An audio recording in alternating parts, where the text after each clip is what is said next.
Okay.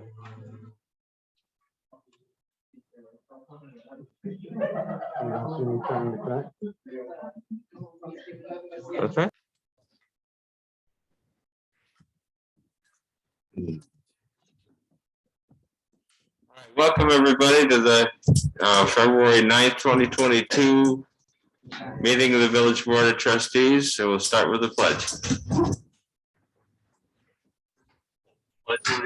To the flag of the United States of America and to the republic for which it stands, one nation, under God, indivisible, with liberty and justice for all.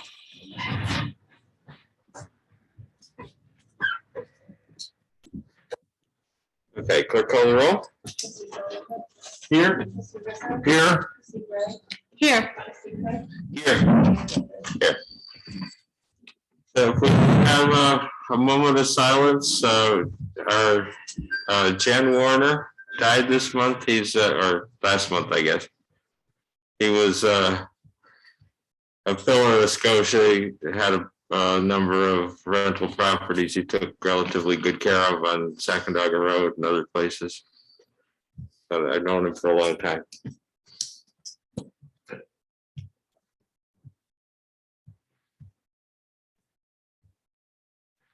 Thank you, everybody. All right, so we have a full schedule tonight. Make it so you can hear me.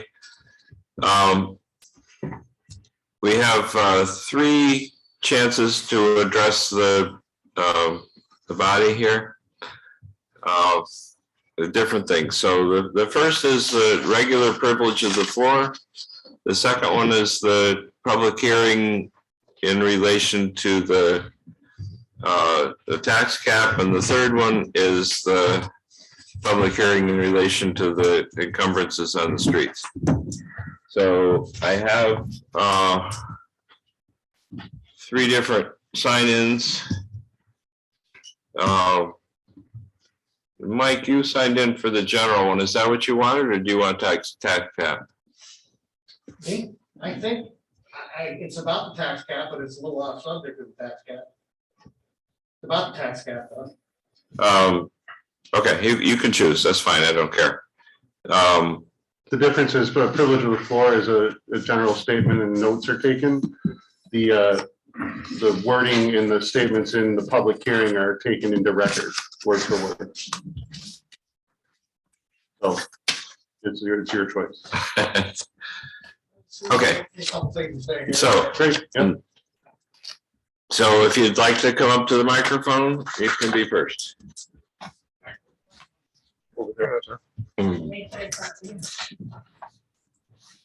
Please state your name and your address. Michael Barberry, 214 Alexander Ave. I emailed the mayor about some things today, and I got a response from that I found kind of disturbing. I wanted to come down here and say, I'll be happy to hear what you have to say, but if it's just blindly stating under the tax cap, I at least won't be impressed.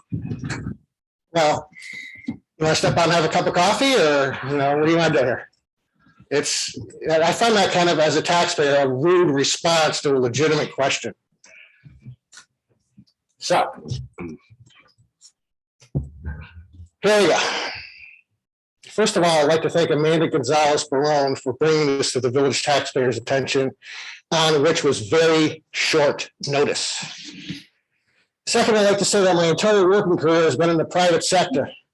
During that career, I was very fortunate to get to hear one of the best businessmen in the Capital District, the late Louis Golub, give his principles on handling money. One of his golden rules was to watch the pennies and the dollars will take care of themselves. Another one was purchasing major purchases, don't use your money, use the bank money. But to accomplish this, you have to wrap these 2 things together. You must form a budget and stay within said budget. He was so adamant about staying in their budget that he would look department heads straight in the eye at company meetings and tell them, no, under no certain terms, you either stay in their budget or I'll find somebody that will stay in their budget. Now we forward the clock ahead. We're once again dealing with a budget overage. The same overage that we've experienced during the last 4 years. We have 2 firemen retiring this year. Common sense would say eliminate these 2 slots to reduce these budget costs and close the gap on the budget overages. Makes sense. Now enter the conflict of interest regarding our mayor being a fire department member and his constant greasing of the fire department's palm. Example of this would be his cushy raise of the fireman's pension last year and the constant jamming down our throat of new firehouse. In my opinion, we don't need 1.2 million in payroll for 12 men, and that was 2019 for the paid fire department for a 1.7 square mile wide village. To back up my thoughts, I just want to ask people to do this. Once the weather warms up and the firemen open up the door of the firehouse, when you drive by, check out how many times the trucks are gone. In 2019, when I filed a Freedom of Information request, the answer to that question was 5 calls a day. Out of those 5 calls, how many of them are to Baptist Retirement Center? This $1.2 million conflict of interest is not worth it, in my opinion, and the elimination of it should start now with the elimination of the 2 fireman slots, thus beginning the phasing out of the paid fire department. I can go further on about the fire department, but other people need to speak their piece. I would like to conclude by saying 2 things.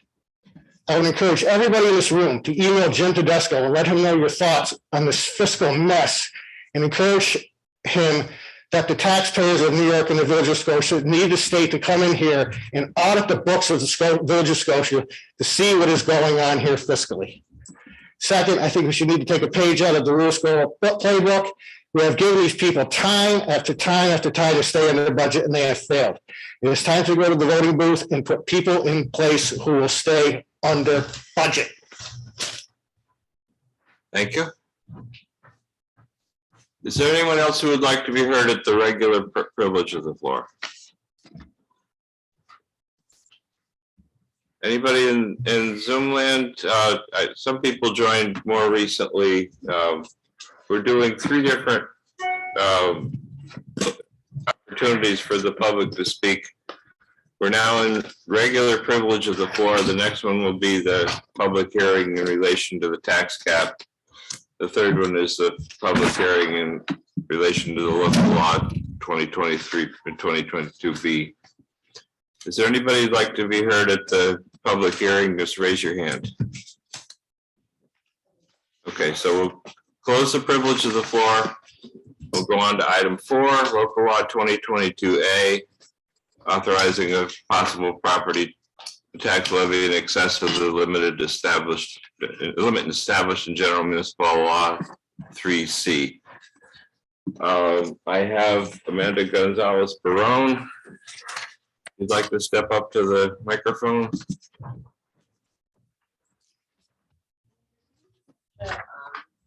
Can you hear me? Okay. Now it's working. I'll try to remind myself I'm mic'd so I don't blow everybody out of the room. My name is Amanda Gonzalez Barone. I live at 6 North Holmes Street. I've lived in the village for about 5 years, and I'm here on behalf of over 150 Scotia residents tonight. I'm here to express our concern for the repetitive tax increases each year that surpass the tax limit as a means to offset any increases in village costs, with no perceptible improvement to village services. As we know, prices will only continue to increase over time. There must be a plan to offset these inevitable increases beyond hiking taxes every year for the residents. There is no visible effort being made to pursue other alternatives, one obvious one being to develop the business corridor that has been deteriorating for many years. As residents, we're being asked to pay more and more for less and less in return. Financial increases like inflation and healthcare are something that every municipality in the state and country for that matter are experiencing.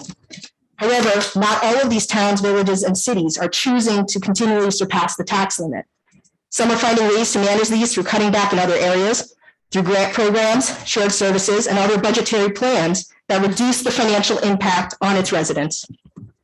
It seems that the only plan that the current administration has is to push any rising costs directly onto taxpayers. Continuing to raise taxes in this way is unsustainable and will eventually make Scotia an impossible place to live financially. As someone who loves living in Scotia, it's truly heartbreaking to face the fact that someday we may need to move because we can't afford the taxes. And even those who might be able to afford the taxes eventually won't be willing to pay such high taxes in exchange for the stagnant level of services and lack of village improvement. If the board's only solution to rising costs is to push them directly onto the taxpayers, there needs to be significant budgetary reform. Where's the fiscal responsibility? Running up the bills first and then finding the money later is not an economic plan. If healthcare costs are too expensive to afford, maybe it's time to consider a different provider or a different health plan. Maybe Scotia residents shouldn't be told these large increases are unavoidable when we watch the village representatives receive generous raises and bolstered pensions. I'm a small business owner, so that's often how I can relate to these things. In my world, what Scotia is doing is the equivalent of driving up the prices for the end consumer until the services become totally unaffordable for everyone. We're nearing a breaking point. After a certain point, you cannot justify high prices without corresponding value. From an economic perspective, this is the time to restructure. What's been happening for years isn't working, and it's leading to inevitable ruin. 14, wow. Additionally, there's no transparency regarding the specific reasons why raising taxes past the cap is necessary again.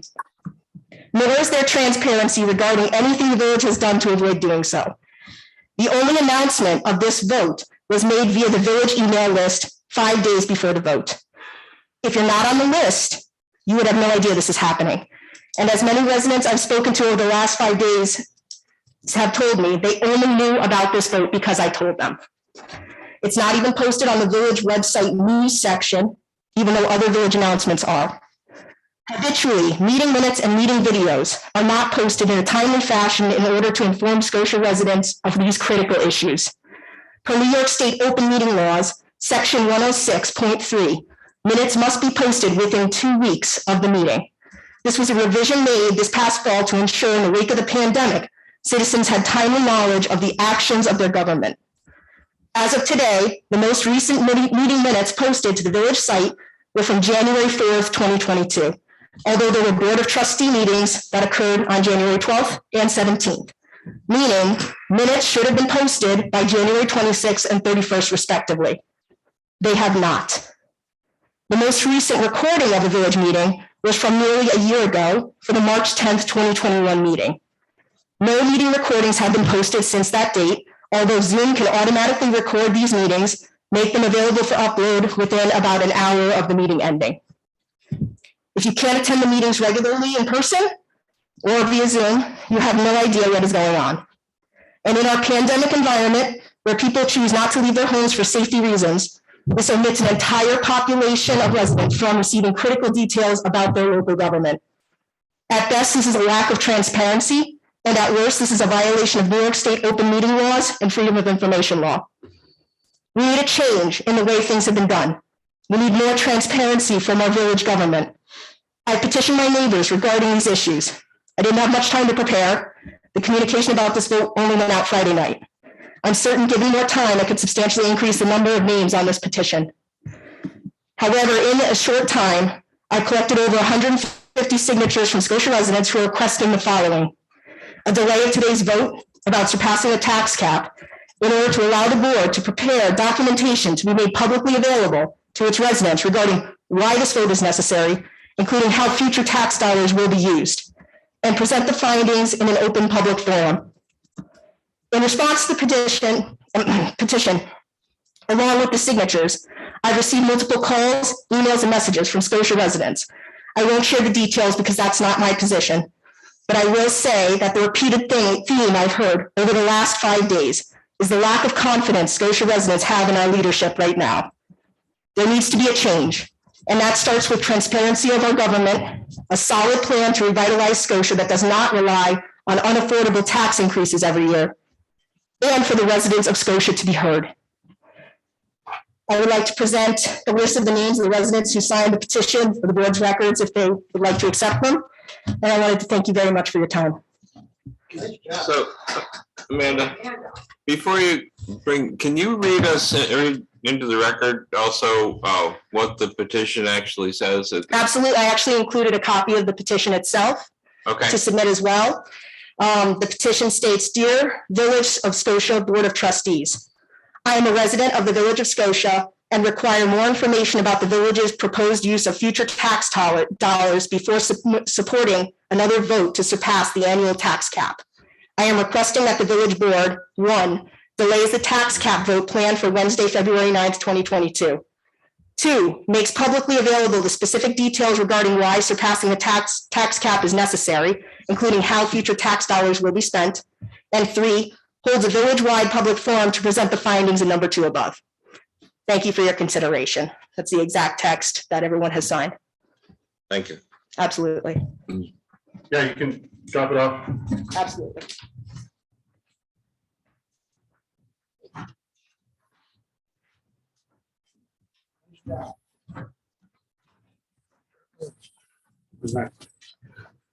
So we've talked about that. Well, actually, is there anybody else who'd like to be heard on the tax cap? Was that the only one who signed up on that? That's the only one who signed up. Anybody here? Anybody in Zoom land, raise your hand if you would like to be heard on the tax cap override.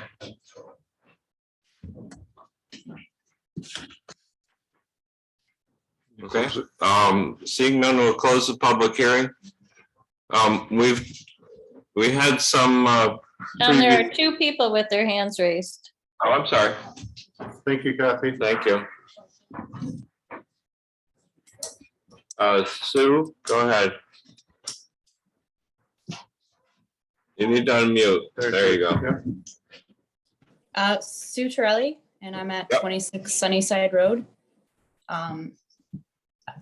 I know that I've spoke at several of the meetings in the last few years. I think my message is really similar to what has just been said.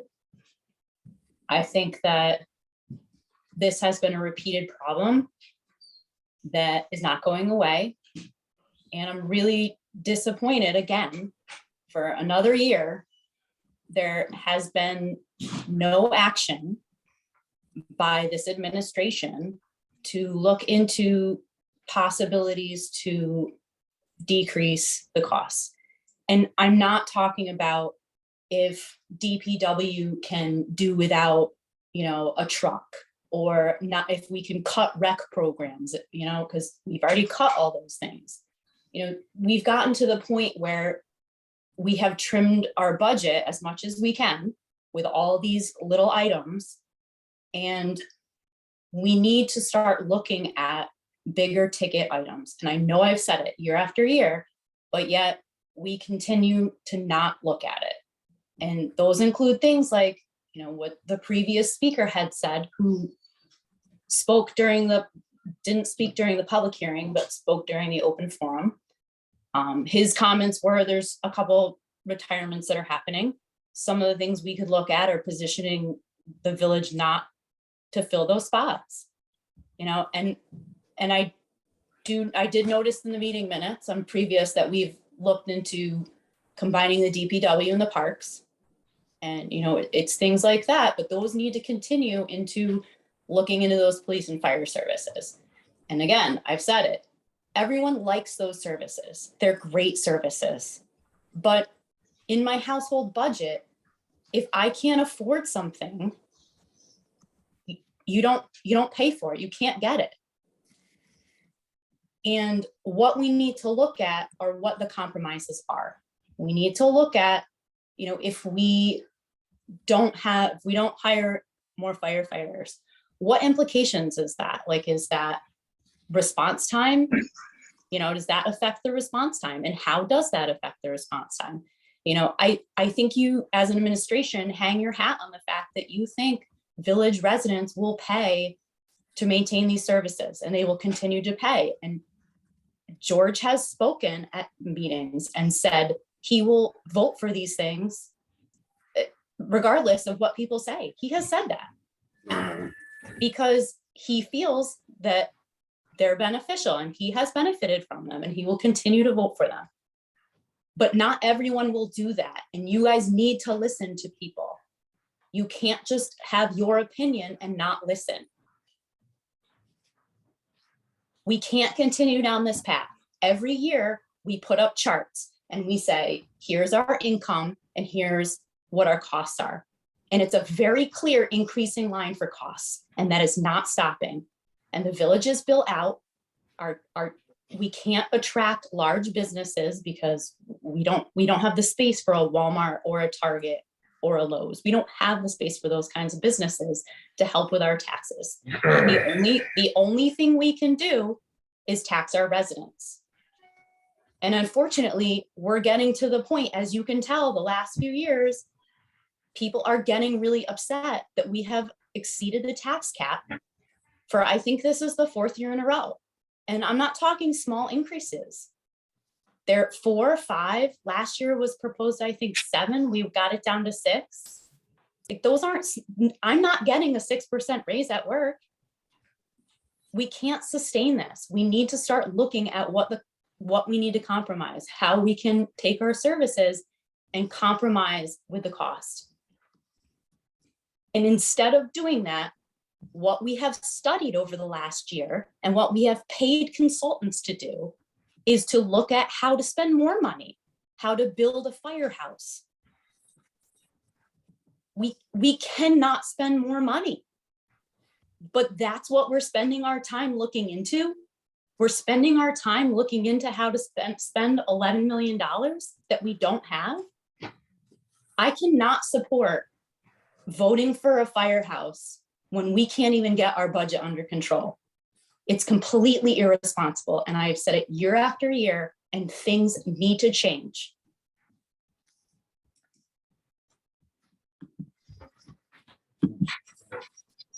And I will be back next year to probably say the exact same thing. And I will be at the budget hearing to say the exact same thing.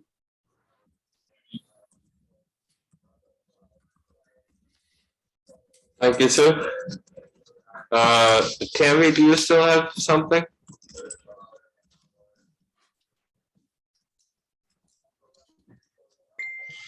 Hi, this is Tammy Luckhurst, 134 Albemarle Road. I actually was gonna almost say the same, or I shouldn't say same, but similar to what the last person spoke about. So instead of, reiterating the same thing, but I am in agreement with that. And I am one of the people that signed the petitions.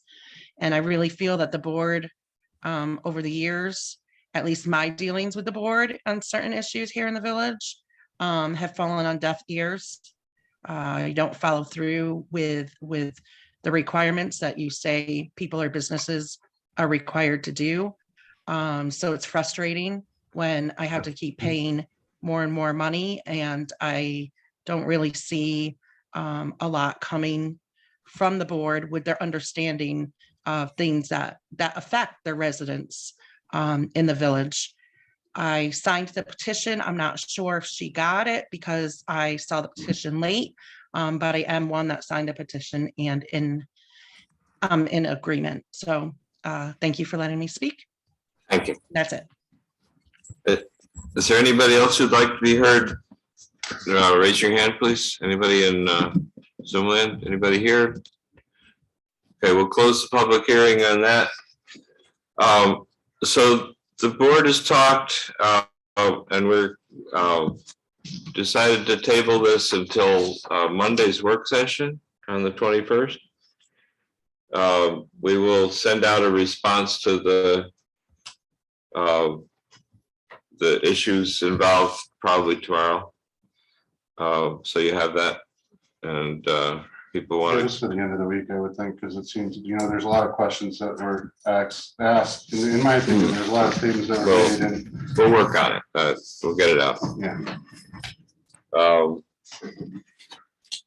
Item number 5, local law 2022B relating to encumbrances in the streets and sidewalks, amendment for pods.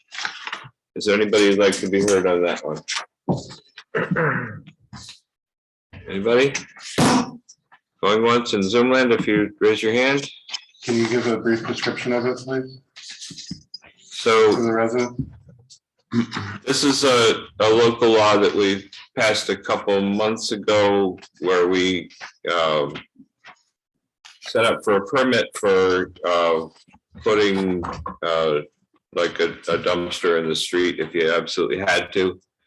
There's a permit system, and we had a conflict with our law that we put in a couple years ago where you had to get a permit for a pod but you weren't allowed to put it in the street. So this makes the two laws go together and work. So would anybody like to move that one?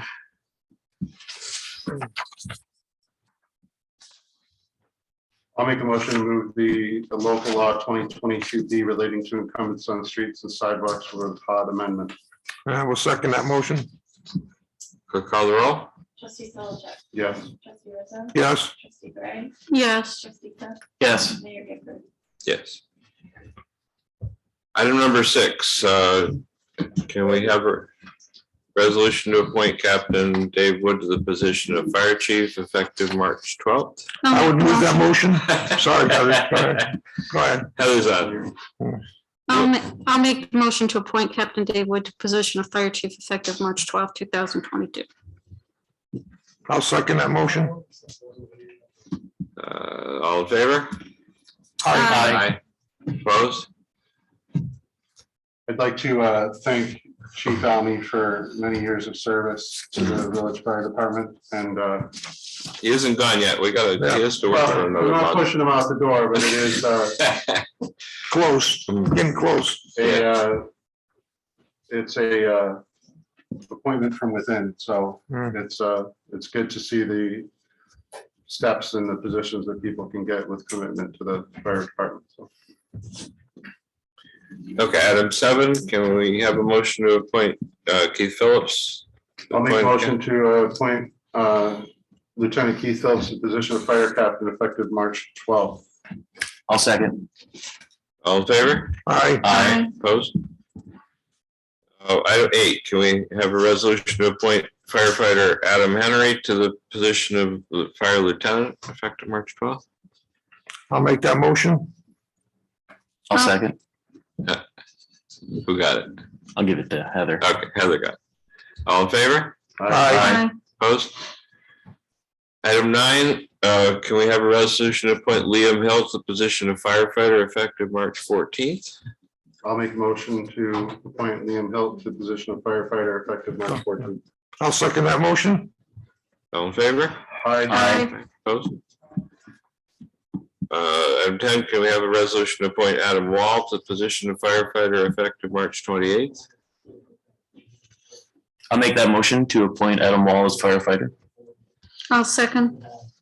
All in favor? Aye. Just as a note with the Should we Amanda, wait for the conversation in the audience? what? Should we wait for the conversation in the audience? Amanda mentioned that we could possibly not put new people into the fire department. That is possible. It's just not practical because we have a minimum staffing requirement to keep people safe. And if you don't hire new people, you have to pay a lot more overtime. And it would cost us more money. So we're good with those people.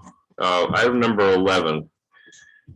Can we have a resolution to appoint Ryan Kedger, the superintendent of public works on a permanent basis? I will make the motion to appoint Ryan Kedzer to the position of superintendent of public works, and thank you. He went through a process for this and went through the testing, and he again has moved up from a spot that is open. So thank you for the time. I'll second. I want to thank Brian as well. You've done an outstanding job and you're very welcomed in the village, and we all appreciate you as board members, employees, and also the residents. So thank you very much for you and your staff for everything you do. And he doesn't get to drive a loader anymore, except in secret. All in favor? Aye. Opposed? Item 12, can we have a resolution to appoint Nick Normington to a position of labor on a permanent basis? I'll make the motion to permanently appoint Nick Normington to a position of labor. I met him this evening, so congratulations, Nick. Welcome aboard. And I will second that motion. All in favor? Aye. Opposed?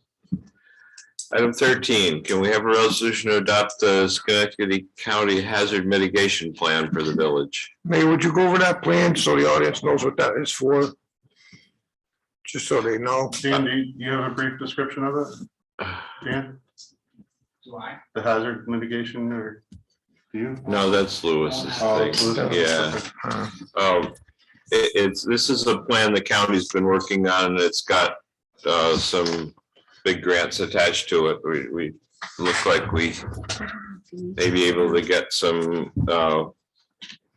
considerable money to if we get a chance to reinforce this or to renovate this building. It will help us a lot. I don't think that says anything though, does it? Yeah. So anyway, this Part of the is process though is adopting this hazard mitigation plan that. was- Correct. That's right. Right. right. So can we have a I'll make a motion? motion to adopt the Schenectady County Hazard Mitigation Plan for the Village of Scotia. And I'll second. All in favor? And I do want to, Mayor, if I Yeah. may, I can add some initial, this is all based off of risk assessment that was done by the county emergency management system to address our infrastructure items. That in the case of a hazard, whether it be a flood, earthquake, that we have the critical resources needed to be able to provide services through the emergency situation. The grant funding that does get attached, that could be attached with that, will help us to be able to upgrade our facilities to be what's called critical hazard or critical infrastructure items. That essentially, if an earthquake were to happen, the buildings would be still standing and able to be able to function. Thank you. Did we vote? I don't remember. Yes. We did. Okay. Item 14, can we have a motion to authorize the mayor to sign the 2022 stop DWI agreement with the county? I'll make that motion. I'll second. All in favor? Aye. Aye. Aye. Opposed? Item 15, we have a resolution to increase line G 81204550 by 23,112. 32. 32,112. To offset the decrease in the G fund balance for the emergency sewer main repairs on Sacandaga Road. I'll make a resolution to increase G.8120.4550 by $32,112 to offset the decrease of the G fund to balance the emergency sewer main and road repairs on Sacandaga Road. I'll second that and want to thank the DPW staff for pitching in and helping with that. I know it was a pretty big dig they had to do over there, and we worked as a team. We did a very good job. All in Appreciate it. favor? Aye. Opposed?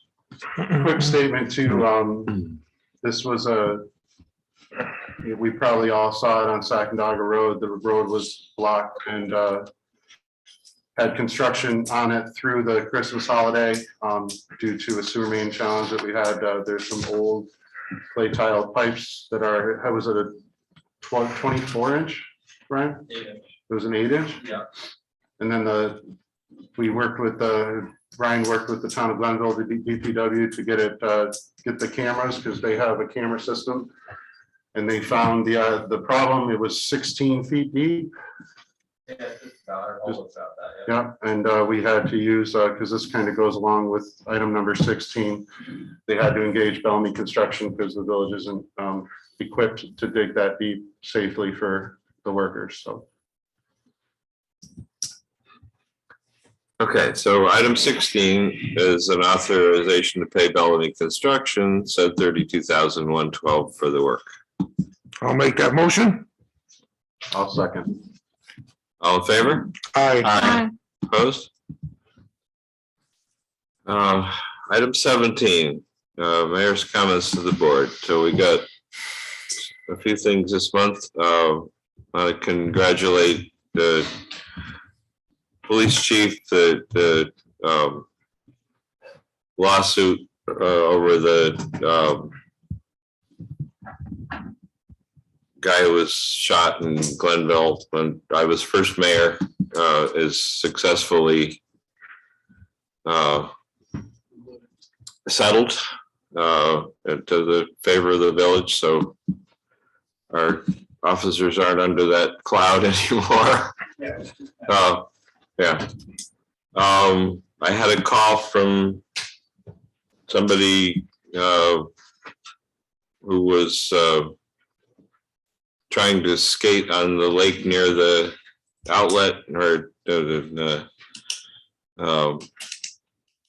people chased them away because it wasn't safe. And he requested they make a safe skating spot, and the park people did that the same afternoon. So I was really proud of our park people. They made a clean spot. Apparently it's not too nice today because it's soft, but anyway, it's only 2 feet deep. So if anybody falls through it, it's not dangerous. We had a ribbon cutting for the library edition last week. So that's open and available. County did a nice job. They also had a free COVID test kit giveaway there this weekend, a pop-up sort of thing. So they didn't tell anybody until they splashed it in the paper the same day. But we provided no parking signs for them. They called us and wanted that ahead of time, so that was good.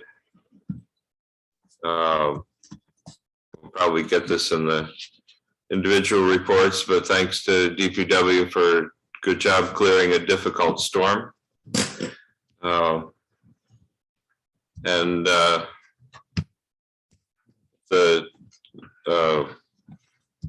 last item is that I want to announce that I will not be running for mayor this fall.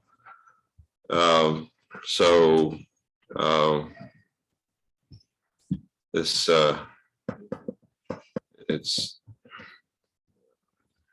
working on a succession plan that the county will announce tomorrow, I guess.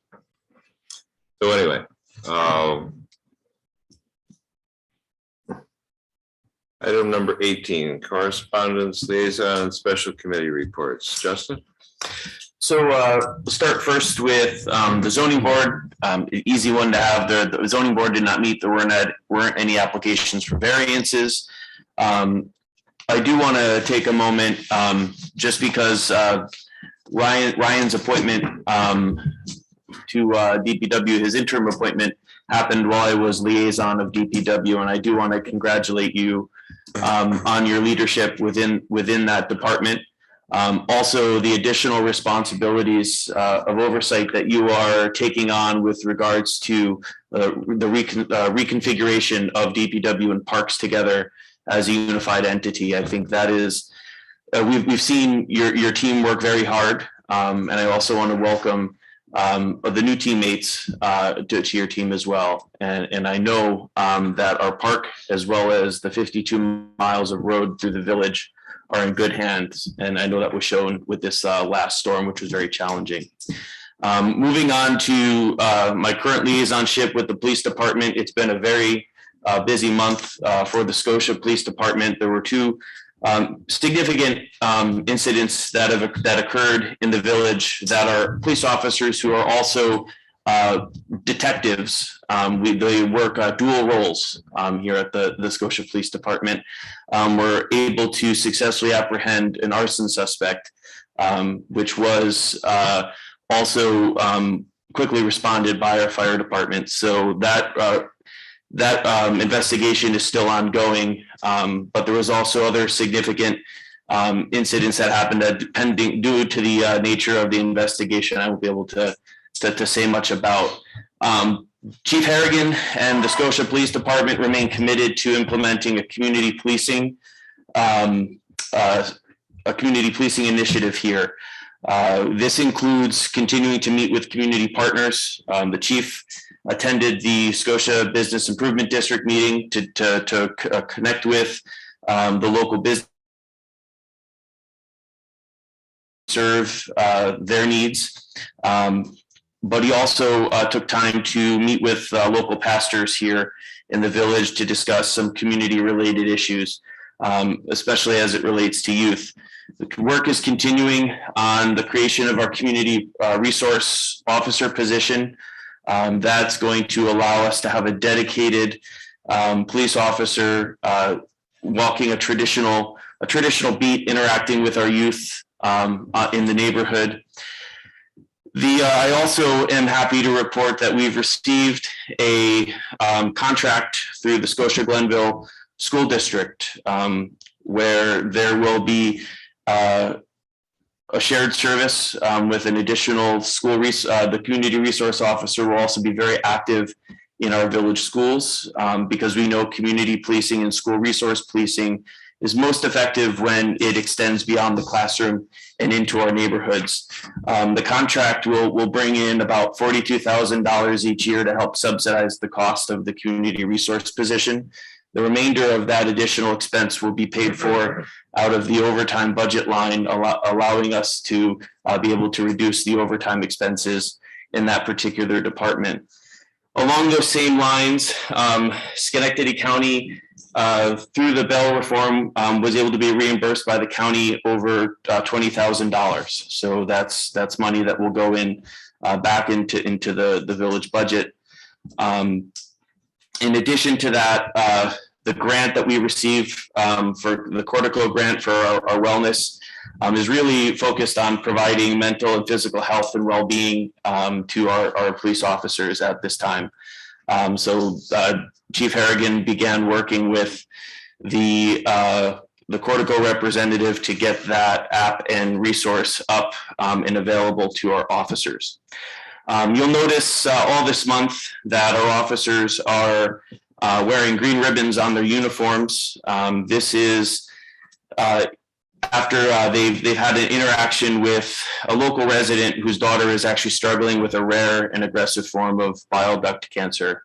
And what you're going to find is our village police officers are much more than just law enforcement officers. They're trusted neighbors and really take the time to get to know our residents, and will reach out and support any way they can.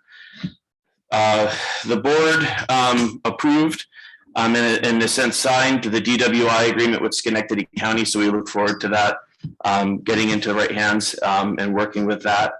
We are continuing to work on the hiring of the community police officer, like I mentioned, due to the unfortunate resignation of Mark Pisano. So we hope to have additional work with that happening and reporting out in the future board meetings. Again, Chief Harrigan continued to work with on a Schenectady County Discovery Grant. Again, really trying, pulling out resources within the police department to leverage grants to help underwrite the cost of the services provided.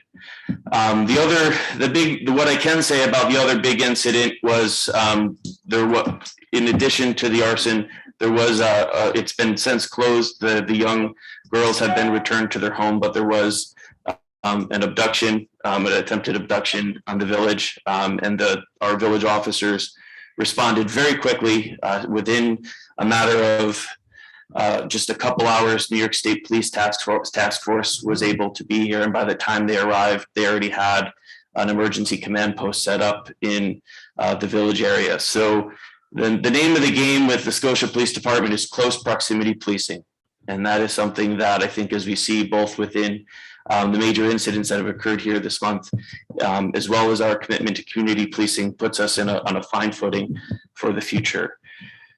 The department is actively working on planning for budgeting and has been working closely with the clerk's office on preparing the annual department budget. Moving on to the Scotia bid report. It was a busy month for the Scotia bid as well. They met just this past Tuesday. There's some exciting discussions happening. I want to thank first I want to thank the village of Scotia for presenting and considering an agreement for assistance with snow removal services on some of the property, the difficult properties on Route 50 on Route 5 below Route 50 to Freeman's Bridge Road. That'll not only keep our district walkable, but will also assist keep our bid members safe who actually donate their time to sometimes clear the snow after major snowstorms. Some of the events coming out of the Scotia bid, there's discussion about the bid with support from myself and hopefully elements of the village to have movies in downtown. So we'll be working on showing some outdoor movies that are free to the public. Again, attracting folks, both visitors and residents, to come to our downtown area. Scotia Cinemas are very much interested in seeing how they can collaborate with that as well, and it'll be done in collaboration with Schenectady County. Furthermore, there's discussion ongoing about creating over the summer a village farmers market and artisan market, again, to take place in our downtown business district. The bid seems very much interested in supporting that effort and ensuring that our brick and mortar businesses that are on the village, in the village, are participating. And based on preliminary conversations with many of the business owners, they're excited about this prospect as well. So I look forward to continuing to work with Trustee Gray, as well as the bid and any other volunteer in the village who is interested in seeing a village farmers and artisan market to have this come to a reality. And with that, I yield my time. Thank you. Heather? I will start with the farmer's market. This is, we used to have a farmer's market here in Scotia, and that went by the wayside, but we're hoping to bring it back. We've been in talks with the bid as well as Kathy Gadd, and I want to thank her time for over the weekend. So more to come. I am looking for community input with regards to any ideas, vendors, and any interest with regards to a farmer's market. So please reach out to me via email or phone if you have any ideas. Hopefully we can get that on board as soon as possible. So we are at the basic level right now, but I would like to get this going as soon as possible. As the mayor mentioned, the ribbon cutting for the library. This is an addition for the community room. It's a great addition. I did attend that ribbon cutting as well, and it's a great space. So I welcome everybody to head over to the library and check it out. With report from the town, I've had a few meetings with Supervisor Ketzley. The mayor and I did have a meeting several weeks ago with possibilities of youth program. We are just brainstorming right now with regards to a possibility of a program for Scotia Glenville residents. And we did have some input by neighboring town as to some ideas that would really benefit both our communities. With regards to town, there has been comments about lack of shared services. I have been very engaged for the last 3 years with Supervisor Ketzley with regards to more opportunities for shared services. We've spoken about the youth program. We've spoken about the parks. We've spoken about DPW. We've spoken about many areas. So you may not hear so much about it, but we have spoken about it. I am the town liaison. I've held that role all these years. And I think if you approach a supervisor, he would say the same thing about our meeting. So I appreciate everyone's input here today. We might not be on the same page, but I do think we have a common goal. And I think Supervisor Ketzley would say the same thing about me as I say about him tonight. So thank you, Supervisor, for your time. With regards to the firehouse, I did have a meeting with Chief Alme and Captain Woods. So I want to thank them for both of their times with regards to the firehouse. The facilities project, it's on the move. We are going to have more discussion about that, I think, end of February, Mayor, and forthcoming. Also, we got a new air filtration system. I went over there and I viewed it. I was over there for about an hour yesterday, and it's quite a system. The need for the air filtration system was just beyond needed, is the best way I can explain it. There's 3 venting systems, it's circular. Within an hour, our guys, all the firefighters there, really just smelled the difference within 1 hour. So I think it really shows how much we really need it. So I'm glad that the board was able to approve it. We got it done quickly. So I do hope that helps out. And I hear only positive things, so thank you. Chief Earlman, one more month. I want to thank you for everything. More to come next month on that, but you and your guys do a great job. And I want to thank you and everyone, and we're really going to miss you. So have a good last month. We got 164 calls last month. It's about the second highest ever. And our guys are working and they work hard. So I know there's been a lot of comments about the fire department, but we need all of you. So I thank you for your service. And let's see, Police Reform Committee, also traffic safety. Both meetings, I believe, will be taking place next in March. Chief Harrigan will give me those dates. I'm on that with Trustee Cook. And hopefully we'll have more to report in the March meeting. I do want to say thank you to the mayor. You're not going to run. I want to thank you for all your efforts that you've done. I know it's premature. You're not out the door, but you know, we've had to make difficult decisions, and you announced it tonight. So just as a side note, I want to say thank you for all your work you've done. That's all I have to say. Thank you. Thank you, Heather. Yeah.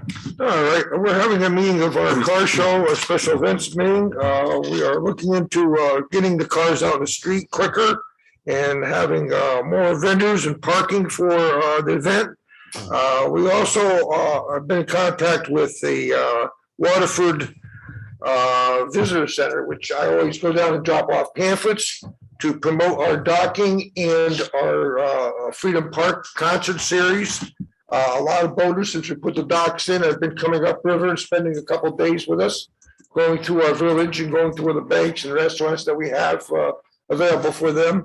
We also heard that the casino is putting outside docks in too, to try to get the boats in, big boats from Albany into the casino. A lot of the overflow has been stopping up here, and we intend to advertise it a little bit more, try to get more boat traffic. The people I talk to, and I've been down in those docks every time I see a different boat come in, and I talk to the captains.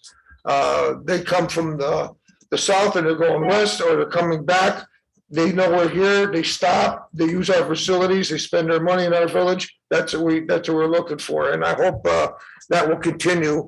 The Waterford people said to keep the pamphlets and stuff, information coming, and they'll pass them around when the boats go up. Basically, that's all I have for committee reports and liaison reports. For the clerk's office, the water and sewer bills went out, and they have been very active in collecting and getting the water bills straightened out. If there's any problems, they can do it right there at the counter. They've been very good at that, and that's all I have to report this month. Thank you, Tim. Okay. I would like to thank Governor Hochul for changing the masking plan, and so look forward to having that be reduced here for adults and still protecting our children. We are going to be continuing that in the village until the end of the collection of the water bills, which was our concern when we put it in place here. So be on the lookout for that to stop. We got a report from the historian this year for 2021, and things moved along as best as possible. The Flint House isn't necessarily an example of safe access for the public to adhere to any restrictions we had due to COVID. But she still did continue with growing some broom corn. She did find some hops plant, which is another native plant that was grown here in the village, and she did find that the Japanese beetles still like it. So there's more to come on those. One of the things that I've done since I moved to the village is work on the village garden down there at the Flint House. So it's a great space to visit in the summer and see a lot of the activity that goes on there. And I usually feel that the mayor is bragging because he grows a really great tomato. Again, we spoke about the Department of Public Works with Mr. Ketzer taking over the reins as the leader of that group. And thanks to Mrs. Torelli for noticing that we did kind of look at any way to combine services when we had the opportunity to look at. And we will continue to do that as the opportunities arise to maintain the village as we have known it to be in previous years. It continues to be, as everyone spoke tonight, a challenge to do financially. And please know that we are looking at every opportunity as they present themselves. A lot of those things are contractual. One of the more poignant ones of that, our garbage collection is going up by $12,000 maybe this year. Yeah. $12,000 this year, and it's a contractual agreement with the city of Schenectady. And it really works out to be $14 to $15 per household for the garbage service we get. And I push the limits on the garbage. The garbage I'm a father of 3 children and 2 dogs, and it's there's a lot of garbage that goes out of my house along with recycling, and the bulk item pickup that you could do, one bulk item that's non-hazardous every week is something you wouldn't get for per contract service if you had to do that on an individual basis. Planning board, we still continue to have monthly activity there, and it's very much it's great to see. This month, another longtime village business, the mobile station, is going through a renovation, kind of consistent in the past few years here. The Citgo went through, over by the high school, went through a renovation. Cumberland Farms went through a renovation, as we know. CVS went through a renovation and an upgrade, as we know. Stewart's just went through an upgrade. And the mobile station is now partnering and changing some contracts to be to improve those facilities as well. So we welcome the existing village businesses continuing to invest in the village, and we welcome any new businesses that come by. We wouldn't welcome a Walmart, we wouldn't welcome a Target, we wouldn't welcome a Chipotle. It's not the type of business that we're trying to entertain or engage, due to size restrictions for sure. Those are the big ticket needle moving. Walmart brings $1 million of tax revenue to a municipality, but we don't have the space for it, and I certainly wouldn't want to have a Walmart in the village. So like everybody has mentioned and everybody noted tonight, the budget is a challenging time, and we all take it very seriously. It is true that I do support our village as a resident and as a trustee, and we do listen to the residents, as was proven tonight. There was a petition that was brought in, which is kind of the way it's done. So Amanda, thank you for collecting the petition and following the process that actually brings these resident questions into formal note and allows us to act on them. Along with the public hearings, the formal notifications are what we can action on, rather than some sort of social media or hearsay or word from the other party up north. So it's a very welcome thing, even though we might not necessarily have a great answer for it. But I think that over the next couple of days here, we'll have kind of a definition of what it is and the challenges we're up against. And I'm the guy who had, and I've said this before, my youngest son had febrile seizures, and he was turning blue in my arms, and we called to have emergency medical response, and they were on my deck they were on my front porch in 3 minutes. That's the first time I met Chief Harrigan. He was there to support the fire department. My neighbor had his son collapse from overexertion and had to be brought to the emergency room, and they were there in 4 minutes. We were sitting here at a meeting. The mayor was sitting next to me. His beeper goes off because he is a volunteer, and he is one of the more Active. well, he is a very active volunteer, but he is definitely he is definitely critical of all of the processes and the cost saving measures when it comes to the village. So, but that day that his pager went off and he looked at me and he showed me the address, and it was one of my neighbors. And by the time I got up and called my wife, ALS response was on his front porch too. So if you haven't had the opportunity, or it's not necessarily a positive thing that your family, your neighbors, your relatives, anybody that's nearby that needs that support, those are the reasons why I support continuing this career fire department, career police department, career Department of Public Works, always trying to engage in cost saving measures as we can. Things do not get cheaper, and we do not have more space. And the tax cap, while a lot of people use it to point fingers at municipalities, the tax cap is not a determining factor of failure. It's not a determining factor of fiscal irresponsibility. It is not designed to have 8,500 person population villages to have their own direct responsibilities and supports, or be able to stand on their own when it comes to the services they have. That's not designed to do that. It's designed to eliminate these smaller municipalities and remove their voice from their activities and their support services. So it's important to know that when you start having people say, oh, we're the highest tax municipality in the county, and it's the truth. Not when I get the services I have, not when I can call and have an emergency response on my deck or a neighbor's deck. Yeah, if you're working at GE, you have the highest cost of production out of anybody in the industry. This is Too long. And when you are saying that you are the lowest tax municipality in the industry, you're not comparing it to the services you were given.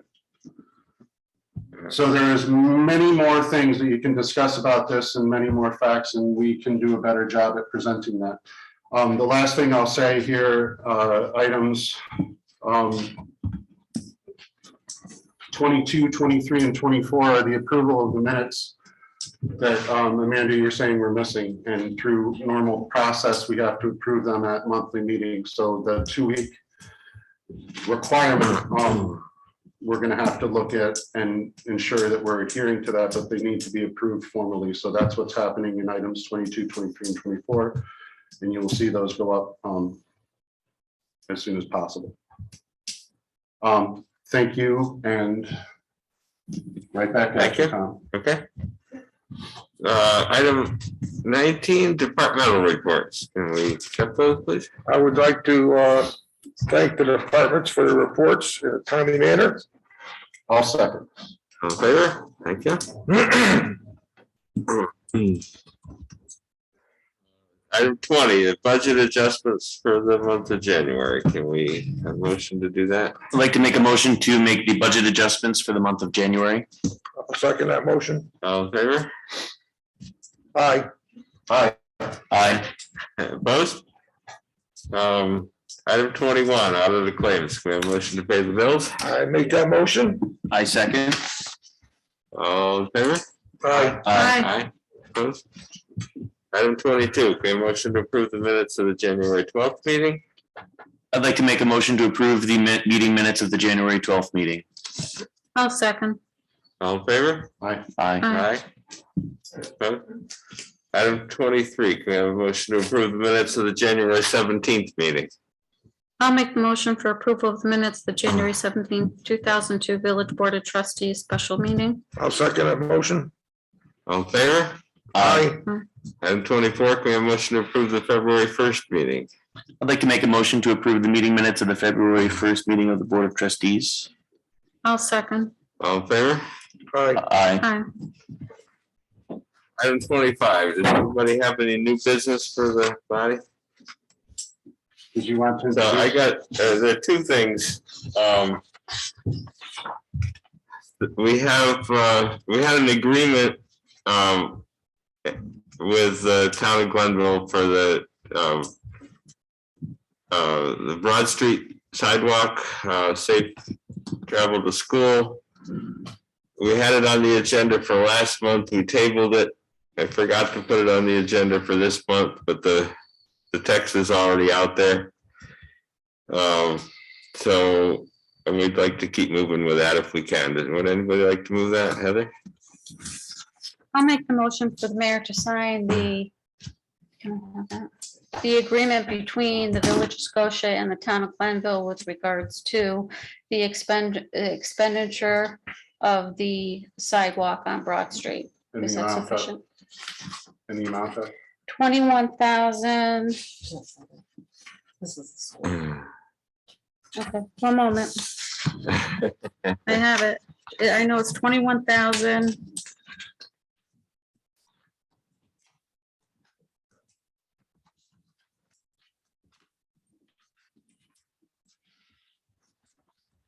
We've been talking about it since August, so I should really know the amount.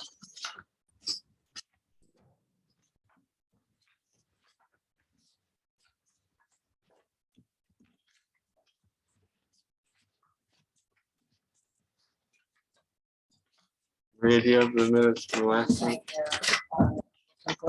I have it. I printed it out.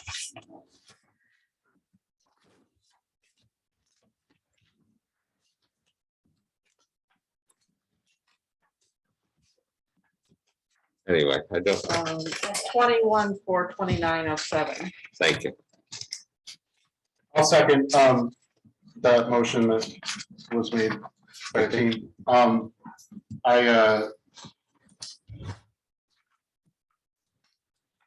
It's a good thing when the town of Glenville got a grant to do this and they talked with the existing individuals to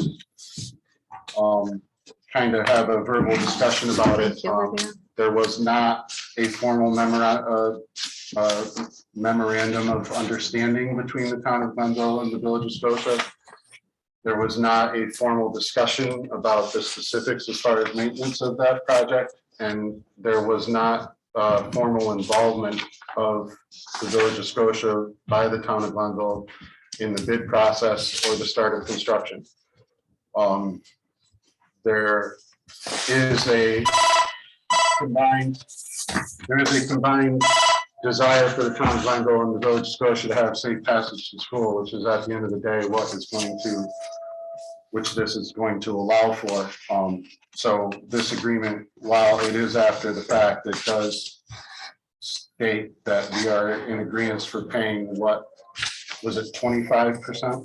Yeah. 25% of the total cost of the Village of Scotia portion, or the project of a whole, which the Village of Scotia portion of this is actually very small, but at the end of the day, the verbal description is being backed up by this agreement. And And to that point, I do, just to ensure efficiency in government and efficiency in working, I would like us to have a formal communication with the Glenville Town Board, just in case they may not necessarily be aware, but in projects like this in the future, being able to enter into a memorandum of understanding before the work takes place, we'll be able to avoid a lot of the confusion that has taken place surrounding this project from day one.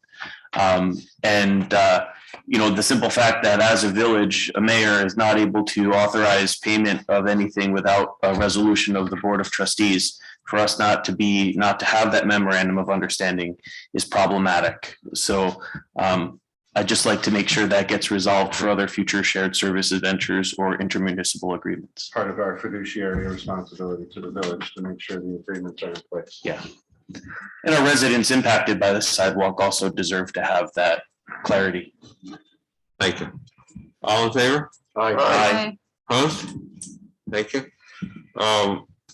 Another item I'd like to just make formal, if we can we have a motion to extend the mask mandate to the end of February for the Village of Scotia?